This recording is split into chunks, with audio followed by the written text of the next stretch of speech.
कल हमारी बेटियों के साथ भी हो सकता है, कल जो आपके घर में भी पहुंचेंगे। अगर अपराधियों के हौसले ऐसे बुलंद रहे तो यह दिन दूर नहीं जब अपने घरों से निकाल के आप उनकी बेटियों के साथ बलात्कार करेंगे। इसलिए स्मृति ईरानी जी, आपके घर में भी बेटी है, आप भी एक बेटी की माँ है, तो कम से कम इन बेटियों का दर्द समझें और इन बेटियों के लिए एक लाइन ट्विटर पे लिखें कि आप इन बेटियों के साथ हैं और इसकी निष्पक्ष जांच कराएंगे। तो शर्म आनी चाहिए मोदी जी। आप अगर किसी क्रिकेटर के अंगूठे में चोट लग जाती है तो आप ट्वीट करते हैं, लेकिन देश का गौरव और देश का मान सम्मान बढ़ाने वाली बेटियां, उनका शारीरिक शोषण हुआ है, वो उन्होंने आरोप लगाया 7 बेटियों ने, और आपको शर्म आनी चाहिए। आप ट्विटर पे एक लाइन तक नहीं लिख सकते थे। कम से उनके घरों में लोगों को भेजा जा रहा है, उन बेटियों को डराया जा रहा है। यहाँ पर भी बजरंग पूनिया के पास भी आके लोग बोल रहे हैं कि तूने गलत आदमी से पंगा ले लिया। मैं बताना चाहती हूँ प्रधानमंत्री जी, ये खिलाड़ी अकेले नहीं है। केंद्र सरकार के खिलाफ लगातार विरोध प्रदर्शन पहले से भी चला है, कई बड़े बड़े आंदोलन भी हुए। आज फिर जो है सड़कों पर हमारे देश के वो नामचीन चेहरे हैं जिन्होंने देश का गौरव बढ़ाया है। किस तरह से देखती है, क्या सरकार अब जो है उनके खिलाफ कार्रवाई करेगी जिसके लेकर मांग हो रही है? मैं प्रधानमंत्री जी से अपील करना चाहती हूँ कि प्रधानमंत्री जी, जिस टाइम ये बेटियां गोल्ड मेडल जीत कर आई थी तब आपने इनको अपने घर पे चाय पे बुलाया था, इनके साथ सेल्फी ली थी, आपने बुके भी दिया था और आपने बड़ा गर्व से कहा था कि ये बेटियां हमारे देश का गौरव है। प्रधानमंत्री जी, मैं आपको याद दिलाना चाहती हूँ, वही बेटियां पिछले 5 दिन से जंतर मंतर पे बैठी हुई हैं, रात को भी यही रुकती हैं, दिन में भी यही बैठी हुई हैं, और अपने ही देश में उन बेटियों के साथ शोषण हुआ है और आपकी पार्टी में बैठे लोगों ने किया है। और जब ये बेटियां पुलिस में शिकायत दर्ज करने गई हैं तो पुलिस इनकी शिकायत दर्ज नहीं कर रही है। ये देश का दुर्भाग्य है कि इंटरनेशनल खिलाड़ी अपनी शिकायत दर्ज कराने जाते हैं और पुलिस उनकी शिकायत दर्ज नहीं कर रही है। शिकायत दर्ज कराने के लिए भी उनको सुप्रीम कोर्ट का सहारा लेना पड़ रहा है। सुप्रीम कोर्ट पे हमें पूरा भरोसा है कि वो खिलाड़ियों के पक्ष में ही फैसला देगा। और प्रधानमंत्री जी से एक बात और कहना चाहती हूँ, जिन 7 बेटियों ने शिकायत की है उनके घरों में लोगों को भेजा जा रहा है, उन बेटियों को डराया जा रहा है। यहाँ पर भी बजरंग पूनिया के पास भी आके लोग बोल रहे हैं कि तूने गलत आदमी से पंगा ले लिया। मैं बताना चाहती हूँ प्रधानमंत्री जी, ये खिलाड़ी अकेले नहीं है, उनको आप अकेला ना समझें कि सिर्फ 7 बेटियों ने शिकायत की है।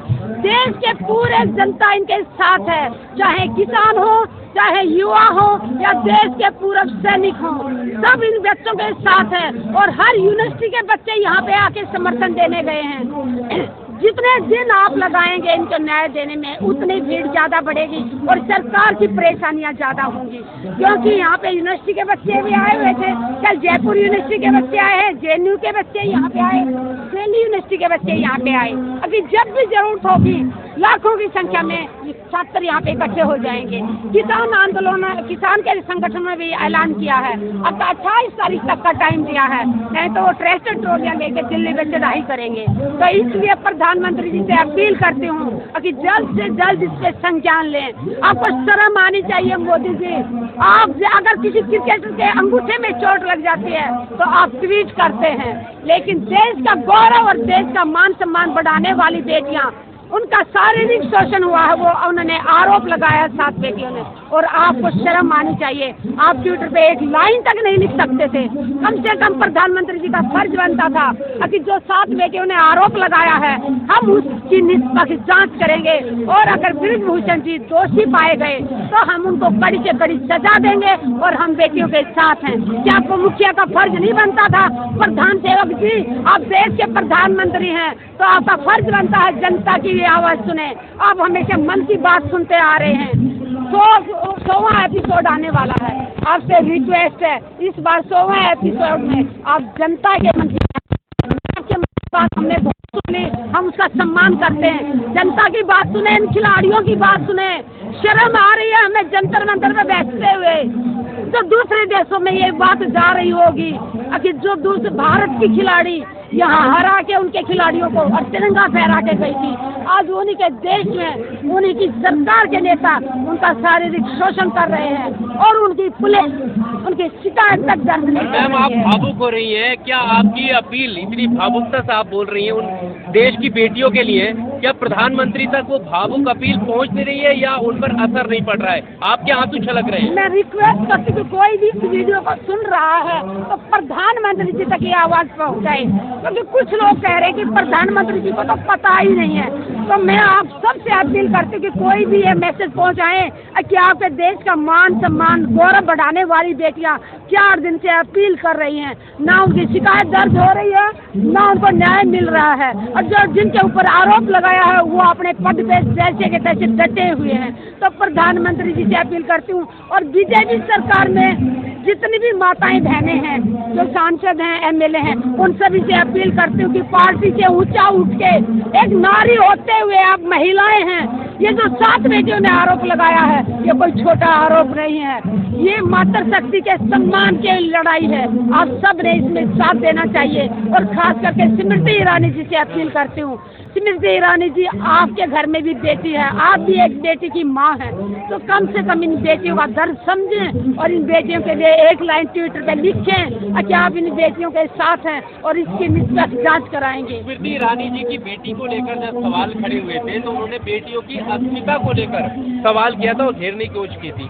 अब यहाँ पर जो बेटियां हैं इनकी अस्मिता को लेकर आप स्मृति ईरानी जी से क्या कहना चाहते हैं? मैं उनसे यही कहना चाहूंगी कि बेटियां बेटी होती हैं, चाहे वो गरीब की हो, चाहे किसी मंत्री की हो, चाहे किसी प्रधानमंत्री की हो, तो बेटियों की इज्जत सबकी बराबर होती है, ना उसमें जाति देखी जाती, ना धर्म देखा जाता। और दूसरा, मैं उन लोगों से एक बात कहना चाहती हूँ जो ट्विटर पे भी लिख रहे हैं कि ये एक ही स्टेट के बेटियां बैठी हैं, कोई कहता कि ये एक ही जाति की बेटियां बैठी हैं। अरे घटिया सोच वाले, मैं तुम सबको बताना चाहती हूँ कि ये एक स्टेट की नहीं है। जिस टाइम ये तिरंगा फहरा रही थी दूसरे देशों में जाके, जिस टाइम ये गोल्ड मेडल ला रही थी, किसी खिलाड़ी ने वहाँ जाके कहा कि मैं किसी एक स्टेट की बेटी हूँ, किसी खिलाड़ी ने अपनी जाति बताई वहाँ पे, किसी ने अपने राज्य का नाम बताया, वहाँ जाके सिर्फ और सिर्फ एक भारतीय खिलाड़ी के नाम से वो लड़ रही थी, और जब गौरव बढ़ाया तो उन्होंने पूरे भारत का गौरव बढ़ाया। तो जो घटिया सोच के लोग हैं सोशल मीडिया पे ये अफवाह फैला रहे हैं कि ये एक राज्य की बेटियां हैं या एक जाति की हैं, ये किसी की जाति की नहीं है। खिलाड़ी की कोई जाति नहीं होती, जैसे सेना के जवान की कोई जाति नहीं होती, कोई धर्म नहीं होता, कोई राज्य नहीं होता। देश का सैनिक पूरे देश के लिए लड़ता है, देश के लिए शहीद हो जाता है, उसी तरह देश का खिलाड़ी भी किसी राज्य का, किसी जाति धर्म का नहीं है, वो पूरे देश का खिलाड़ी होता है। इसलिए देश की जनता से अपील है, आप सब आवाज उठाएं। आप जंतर मंतर नहीं पहुंच सकते तो दूर दराज इलाके में बैठे हुए हैं, आप सबसे हाथ जोड़ के विनती है, अपने अपने जिला लेवल पे, डिस्ट्रिक्ट लेवल पे आप आंदोलन करें। आप वहाँ बोले, अपने डीसी को जाकर ज्ञापन दें कि जो जंतर मंतर में खिलाड़ी बैठे हुए हैं हम उनका समर्थन करते हैं, और जब तक इन बेटियों को न्याय नहीं मिल जाता हम हमारा समर्थन जारी रखेंगे। और मैं एक महिला होने के नाते, और मैं भी एक माँ हूँ, अगर आज इन 7 बेटियों के साथ अन्याय हुआ है तो कल हमारी बेटियों के साथ भी हो सकता है, कल जो आपके घर में भी पहुँचेंगे। अगर अपराधियों के हौसले ऐसे बुलंद रहे तो यह दिन दूर नहीं जब अपने घरों से निकाल के आप उनकी बेटियों के साथ बलात्कार करेंगे। इसलिए सबको जागना होगा, क्योंकि महिलाएं सबके घर में है, किसी के घर में माँ के रूप में है, तो किसी के बहन के रूप में, किसी के पत्नी के रूप में, और किसी के बेटी के रूप में है। तो मातृशक्ति के सम्मान में पूरे देश को आना होगा, एक साथ आना होगा। ये भी आरोप लगा रहे हैं जो समर्थक है ब्रिजभूषण सिंह के कि भाई ये लोग प्रैक्टिस वगैरह में लापरवाही कर रहे थे, और जब वो टोका टाकी कर रहे थे इस वजह से ये लोग उनके खिलाफ आरोप लगा के साजिश कर रहे हैं। उनको पता है अगर ये आरोप झूठा है तो मैं ये कहूँगी कि इस पर जांच हो। अगर हमारे खिलाड़ी झूठ बोल रहे हैं तो जितने भी खिलाड़ी झूठ बोल रहे हैं सबको सजा हो, हम सरकार के साथ हैं। कम से कम जांच तो हो, ऐसे ही फैसला कैसे कर लिया कि ये झूठ बोल रहे हैं। कोई भी महिला, मैं जानती हूँ, मैं भी एक महिला हूँ, कोई भी बेटी यौन शोषण का झूठा आरोप नहीं लगा सकती, क्योंकि उसको शर्म आती है कि मैं पब्लिक में जाके कैसे बताऊं कि किसी ने मुझे छुआ, किसी ने मुझे छेड़ा, किसी ने मुझे खींचा। कितना मुश्किल से, कितना हिम्मत जता पाई होगी बेटियां ने, कितना समय लगा होगा इन्होंने अपनी जुबान पे ये बात लाने के लिए, और आज ये जुबान पे बात लाई है तो इनको डराया जा रहा है, इनको धमकाया जा रहा है, पुलिस इनके FIR तक दर्ज नहीं कर रही है। तो ये देश का दुर्भाग्य है। देशवासियों से अपील करती हूँ, जागो, हम ये नहीं कहते कि हम किसी सरकार के खिलाफ नहीं है, लेकिन बात बेटियों के सम्मान की आएगी वहाँ हम चुप नहीं बैठेंगे। प्रारंभिक जांच वो कह रहे हैं भाई भाई आज से पहले हम जांच करने की बात कर रहे हैं। तो करें ना, जांच रोका किसने है? जांच करें, हमारे खिलाड़ियों की करें। मैं पहले दिन से बोल रही हूँ, अगर हमारी बेटियां झूठ बोल रही हैं तो हमारी बेटियों को सजा दो, हम सरकार के साथ हैं। बबीता फोगट जी कह रही है कि मैं रिपोर्ट मेरे को पढ़ने नहीं दी गई, छीन ली गई। आप ये सहमत है क्या उनकी बात? नहीं हो सकता, अगर वो कह रहे हैं तो सच है, लेकिन वो भी तो एक दुर्भाग्य है ना। अगर उसको कमेटी के एक मेंबर बनाया गया है और कमेटी के मेंबर को ही कह रहे हैं कि रिपोर्ट में क्या लिखा वो पढ़ने नहीं दिया जा रहा, तो ये भी तो एक गलत बात है ना। तो फिर कमेटी की मेंबर क्यों बनाया उसको? अगर कमेटी की मेंबर बना तो कमेटी के लोगों पे भरोसा करें। लेकिन एक बात मैं आप लोगों को बताना चाहती हूँ, सरकार जब जब कमेटी बनाएगी ना, आप सोचो कि ठंडे बस्ते में चला गया। बहुत कमेटियाँ बनाई है सरकार ने।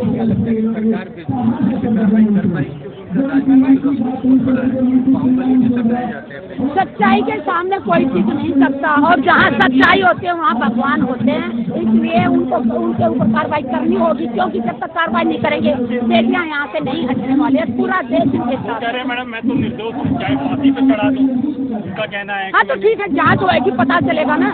जितना देर करेंगी सरकार की परेशानी उतनी बढ़ेगी। राजस्थान से कल हमारे बेनीवाल आए थे, वो हनुमान बेनीवाल समर्थन करने आए थे। आज जयंत चौधरी जी आए हैं यूपी से। देश के कोने कोने से लोग आ रहे हैं, सांसद आ रहे हैं, एमएलए आ रहे हैं, बहुत सामाजिक कार्यकर्ता लोग आ रहे हैं। और सबसे खुशी की बात यह है, मातृ शक्ति सबसे ज्यादा संख्या में यहाँ पे आ रही है। बहुत सारे एनजीओ हैं जो महिलाओं के सम्मान में यहाँ पे आ रहे हैं। बेटी बचाओ बेटी पढ़ाओ का सिर्फ और सिर्फ नारा देते हैं, ग्राउंड पे नहीं करते। इनकी करनी और करने में जमीन आसमान का फर्क है। प्रधानमंत्री जी से एक बात कहना चाहती हूँ, अब देश के पूरा सैनिक इनके साथ हैं, देश के युवा सारे इनके साथ हैं। जयपुर की यूनिवर्सिटी के बच्चे कल यहाँ पे आए थे, विश्वविद्यालय के दिल्ली यूनिवर्सिटी के बच्चे यहाँ पे आए, जेएनयू के बच्चे आए, देश के कोने कोने से विश्वविद्यालयों के बच्चे सब साथ हैं, किसान संगठन सभी साथ हैं। तो मातृ शक्ति हम सब साथ हैं। बच्चों को न्याय नहीं मिलेगा तब तक हटेंगे, जब तक बेटियों को न्याय नहीं मिल जाता हम यहाँ से नहीं हटेंगे। जय जवान जय किसान जय।